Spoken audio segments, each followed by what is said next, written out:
I always took the same corner table at the cafe, the one with the chipped edge and the view of the rain-slicked street outside.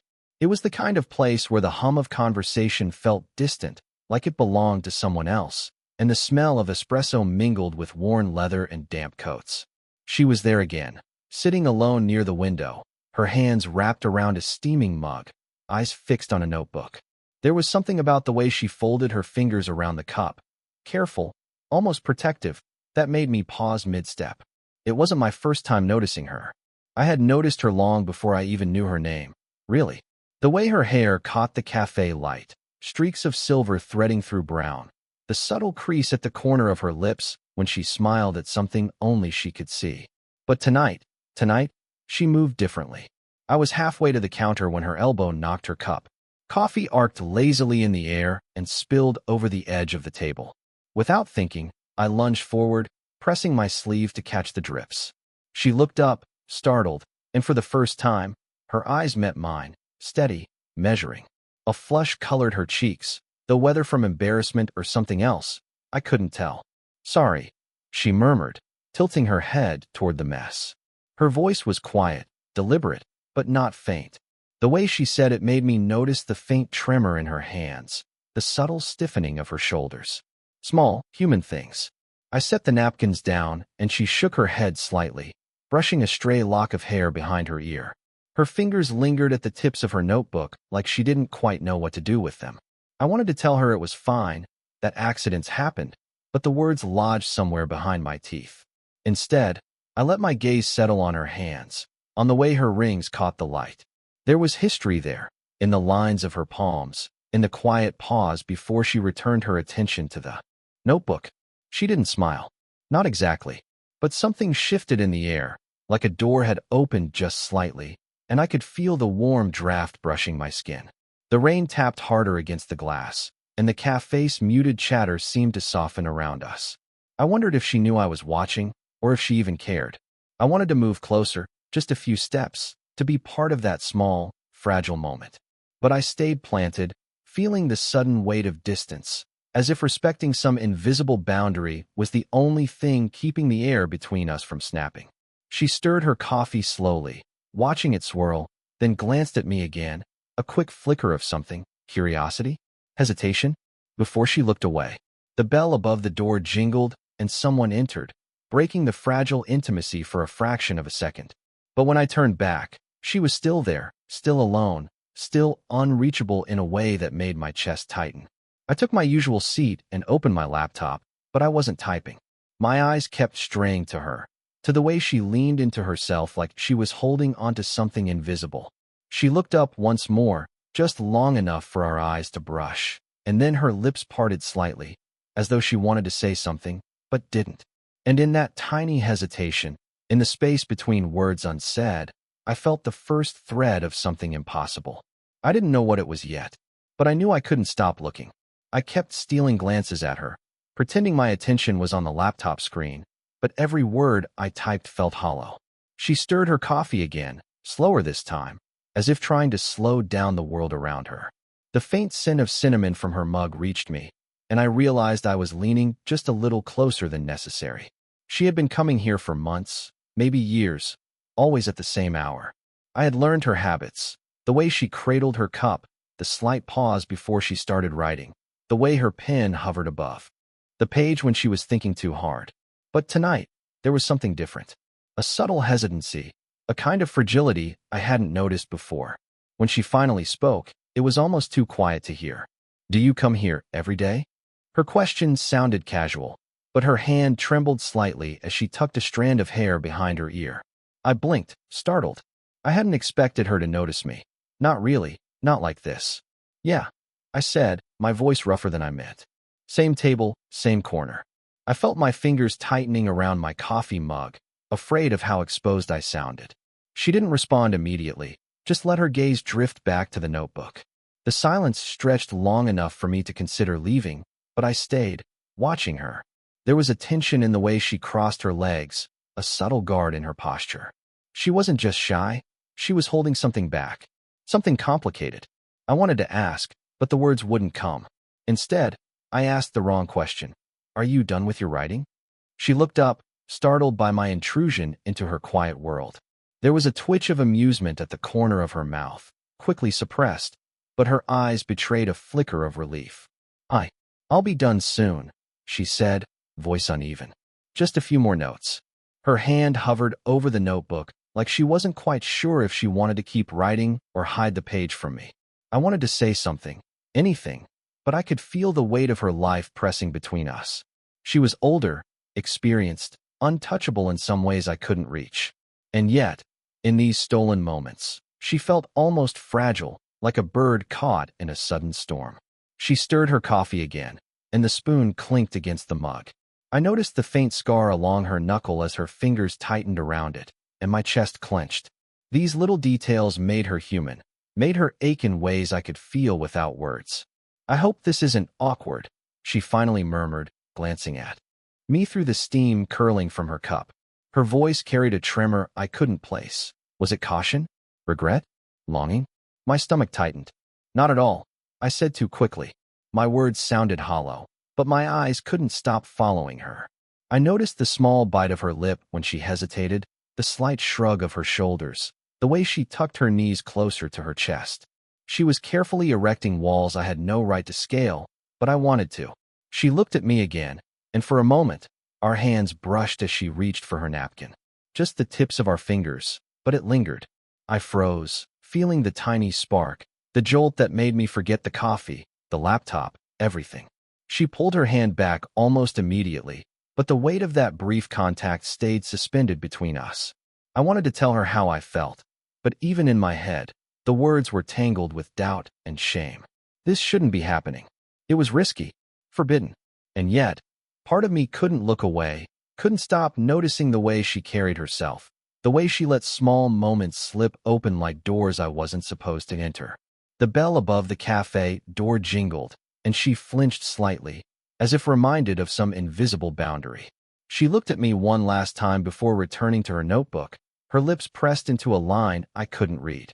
And in that lingering glance, I knew this was far from over. The cafe felt smaller tonight, or maybe it was just me noticing everything. Every clink of a spoon against a cup, every hushed laugh from the table behind us, the faint aroma of vanilla and espresso, all of it seemed to sharpen the space between us. She was still there, notebook open, pen poised, though her gaze kept drifting toward me. I sometimes wonder if people actually notice these little things, she murmured, almost to herself, though I caught the words. I leaned slightly forward, trying not to seem obvious, feeling the heat rise in my chest. Notice what? I asked, careful to keep my voice casual. She hesitated, pencil hovering above the page.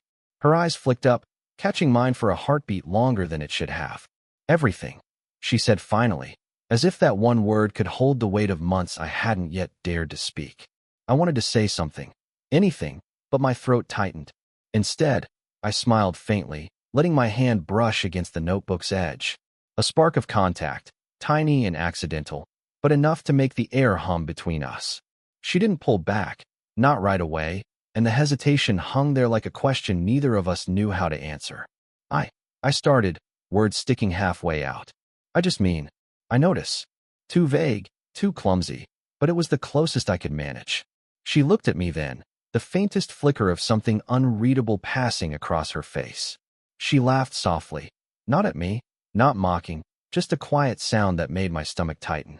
It wasn't much, but it was intimate, shared, almost dangerous in its ease.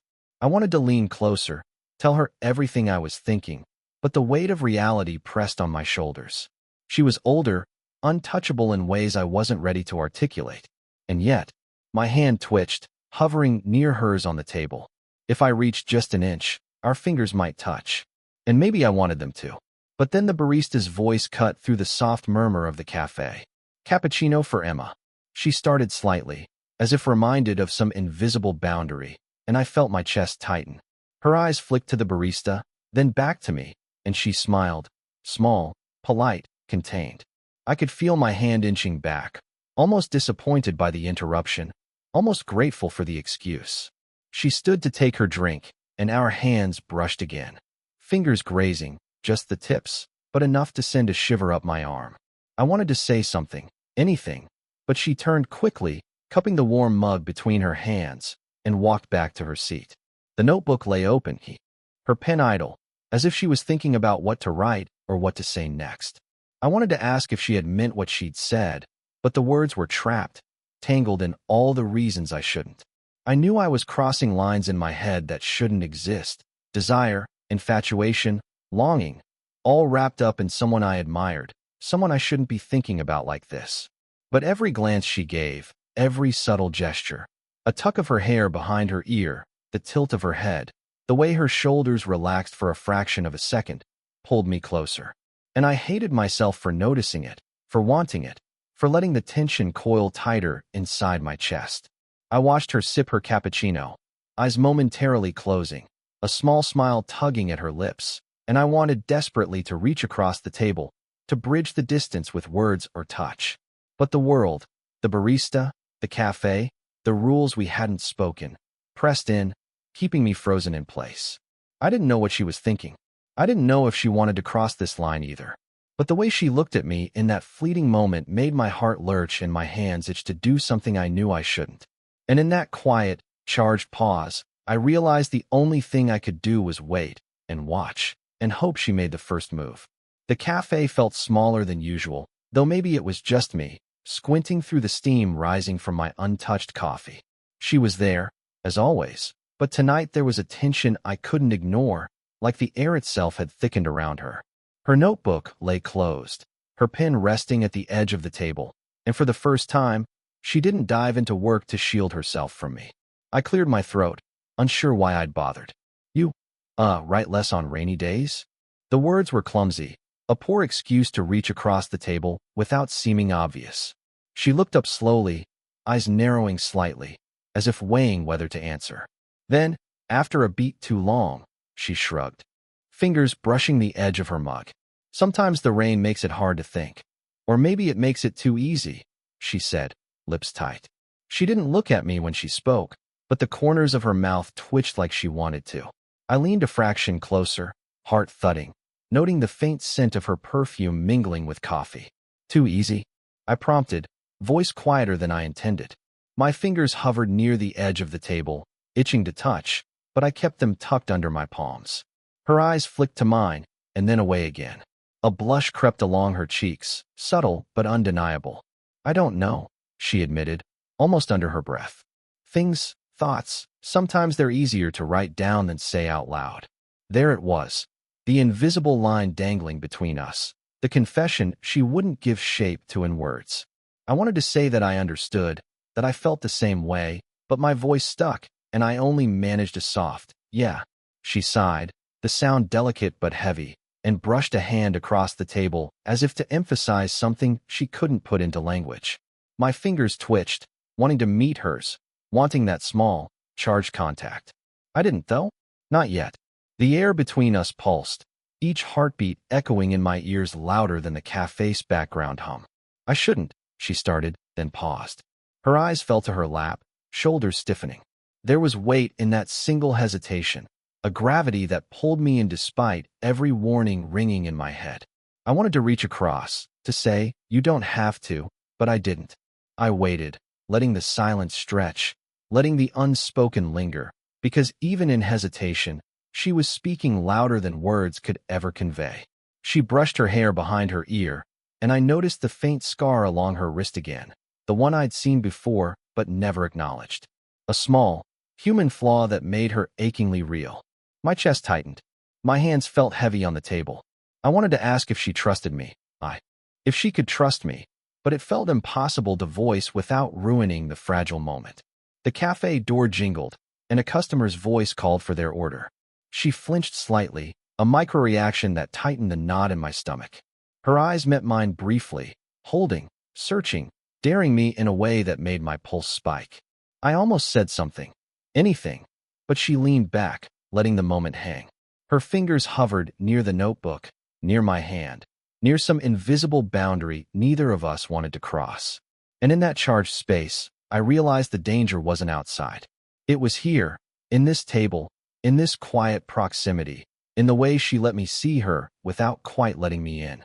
I wanted to ask her what she was thinking, but the words wouldn't come. Instead, I just watched.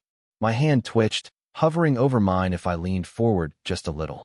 Her gaze didn't waver, and for the first time, the tension was mutual, raw, unspoken, and terrifyingly electric. And in the silence, I felt it, the moment before everything changes or nothing ever does. I had been sitting there, frozen in that fragile space between wanting to speak and wanting to disappear, when the cafe door swung open with a little more force than usual. A gust of cold air carried in the chatter of a familiar voice, and suddenly the room shifted. Emma. The voice was bright, too familiar, too casual. A man stepped in, someone I didn't recognize at first, until I caught the way she froze. Her pen hovered over the notebook, hand tightening around her mug, and for a split second, she looked almost caught. I felt a jolt of something I couldn't name, jealousy, surprise, confusion, coil in my chest. She cleared her throat, setting her coffee down with a deliberate calm that barely masked the tremor in her fingers. Jason, she said, voice measured. I didn't expect you today.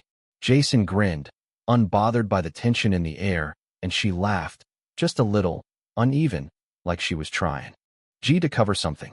That laugh hit me like a sucker punch.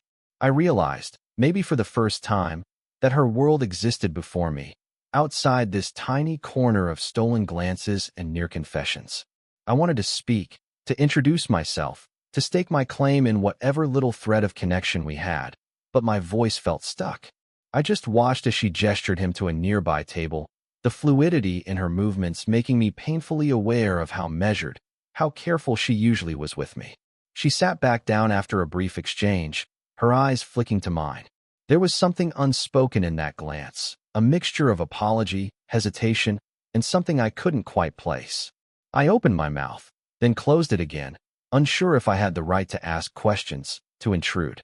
Her fingers toyed with the edge of her notebook, a nervous habit I had memorized, and I realized how much I had come to notice the smallest things about her. The way she tilted her head, the tiny crease between her brows when she was thinking too hard, the subtle bite of her lip when words wouldn't come. All of it had led to this moment, and now it felt fragile, almost laughable in its intensity. Jason waved and excused himself, stepping outside for a moment. I noticed her shoulders relax fractionally, the tension retreating, but it didn't disappear entirely. There was still a trace of caution in her posture, a hesitation in her gaze when it flicked to mine. "You're quiet today," she said softly, almost under her breath, like she was testing the waters. Her hand brushed against the table near mine, deliberately close but careful, like she was daring me to reach without saying it. Yeah," I replied, voice low. "Just thinking. Thinking about boundaries I shouldn't cross, rules I shouldn't break, and the impossible pull toward her that made every thought feel like a betrayal." She laughed, a little unevenly, and for a moment it broke the tension, just a fraction, before reality snapped back in. Jason re-entered, and she looked at him, then at me, and the faint shadow of a question passed across her eyes. I realized, in that suspended second, that we were both standing at a crossroads. One step forward could change everything, or ruin it all. I could lean closer, speak, touch, or I could step back, respect the invisible line, and pretend that nothing mattered beyond the surface. Her fingers twitched slightly, brushing the edge of her notebook again, almost as if she were asking the same question I couldn't voice. Do we dare? The rain outside had stopped, leaving the pavement slick and reflective. And in the quiet aftermath of Jason's visit, the choice hung between us like electricity, a whisper of danger, desire, and possibility. I swallowed, heart hammering, realizing the decision wasn't just hers. It was mine too. The cafe had emptied almost completely, leaving only the hum of the espresso machine and the occasional clink of a cup. The golden light from the street lamps outside pooled across her table, painting her in warmth I hadn't realized I craved until now. She was there, still clutching her notebook, still hesitant, still impossibly alive in a way that made the air between us heavy. I took a breath I didn't know I had been holding and leaned just slightly forward, enough that my hand hovered over hers on the table. Her fingers twitched at the motion, a small, instinctive reaction, and I felt my chest tighten. This was it, the moment I had both wanted and feared. I started, words faltering. My voice sounded too loud in the quiet space, though I barely moved my lips. I can't keep pretending I'm just here to write or drink coffee. I notice you. I notice everything. And she looked up, eyes wide, a flicker of something unreadable crossing her face. Her pen slipped from her fingers, clattering softly against the table. She didn't speak, but she didn't pull away either. I know it's complicated, I said, swallowing hard. And I know it's complicated, I said, swallowing hard. And I know it's probably wrong. But I can't stop noticing you. And I can't stop caring. Even if it's stupid, even if it's impossible. Her breath caught, a subtle hitch that made my stomach tighten. She licked her lips, tucking a stray lock of hair behind her ear, a gesture so small it might have gone unnoticed by anyone else. But I saw it. I saw it all. I shouldn't, she whispered, voice trembling slightly. She stopped, fingers hovering near mine, caught between retreat and daring to reach. I didn't hesitate. Slowly, deliberately, I reached out, letting my hand brush hers. Just a touch, the faintest graze, but the electricity between us was immediate, undeniable. Her fingers twitched again, but this time she let them linger. I don't care about wrong, I murmured, leaning closer. I just care about you. About right now. About this. Her eyes softened, and a faint smile tugged at her lips. For a moment, the world shrank to this tiny cafe table, the flickering lamplight, the heat of our hands brushing. No interruptions, no expectations, no past regrets. Just us, tangled in the tension of every glance, every hesitation, every word left unsaid until now. She exhaled, a slow, tremulous breath, and finally let her fingers curl around mine. The warmth of her hand anchored me in a way I hadn't expected. I don't know what this means, she admitted, voice raw. I don't know if it's okay. But I can't ignore it either. I smiled faintly, a mixture of relief and awe. We'll figure it out, I whispered. Together. For a heartbeat, nothing else existed. The coffee had gone cold, the rain had stopped hours ago, and the cafe lights hummed softly around us. But in that moment, with her hand in mine, every stolen glance, every near confession, every pause and hesitation had led to this. And I realized something terrifyingly beautiful, that sometimes the most human, vulnerable choices, the ones that scare you the most, are the ones worth making. Her thumb brushed mine, tentative, careful, but intentional. A gesture small enough to seem insignificant, yet it carried everything we hadn't said. And in that tiny, electrifying touch, I knew the story wasn't over. But right now, in this quiet, fragile space, we had chosen each other, even if just for a moment. The cafe was quiet again, though the evening had stretched into night. Streetlights painted the wet pavement outside, casting long, trembling reflections across the wooden floor. She was still there, her hand warm in mine, notebook closed, pen resting beside it. The world outside might have moved on, but in this little corner, time seemed suspended. I realized, sitting across from her, how much had shifted between us in the past hours, weeks, even. The stolen glances, the lingering touches, the near confessions that had danced on the edge of everything real. They weren't just moments anymore. They were a thread, delicate and frayed, weaving two lives closer, binding our hesitations and our desire together. She laughed softly, brushing her fingers over the edge of the table. A small, human gesture that held more meaning than words could ever capture. You're different, she said quietly. From the first day I noticed you here. I didn't expect this. I smiled, but it wasn't easy. Not triumphant, not neat. Different how? She hesitated, lips parting as if to speak, then paused. Aware, present, not afraid of noticing. Her gaze fell to our joined hands. Most people, they look, but they don't see. You see, I felt a lump in my throat, a mix of relief, fear, and something else, hope. I see you, I whispered. All of you. Even the parts you try to hide. She didn't speak immediately, just let that settle between us. I could feel her fingers squeeze mine slightly, and for a moment, it was enough. Enough to know that everything we'd tiptoed around, all the quiet tension, the forbidden pull, had led here. We didn't have all the answers. We didn't know what tomorrow would bring, or how the world outside this cafe might judge or misunderstand us. But we had chosen, or at least acknowledged, something real, fragile, human, and impossibly ours. I let my gaze wander over her, memorizing the small details I had come to cherish. The faint crease at the corner of her lips when she smiled, the subtle arch of her brow when she was thinking too hard, the way her hair fell just slightly over her shoulder. I realized I would remember these things long after the coffee cooled, long after the streetlights faded. "I guess we should probably go," she murmured, voice soft, almost reluctant. "Yeah," I agreed, but neither of us moved immediately. Our hands lingered together, reluctant to let go. Outside, the night was cool, the air crisp after the rain. We stepped out slowly, side by side, letting the silence speak the words we couldn't or didn't need to. The world felt a little bigger, a little scarier, but also a little brighter, just for having taken the risk to care, to notice, to reach. As we walked down the street, I wondered what would come next. What small, quiet moments might shape us again.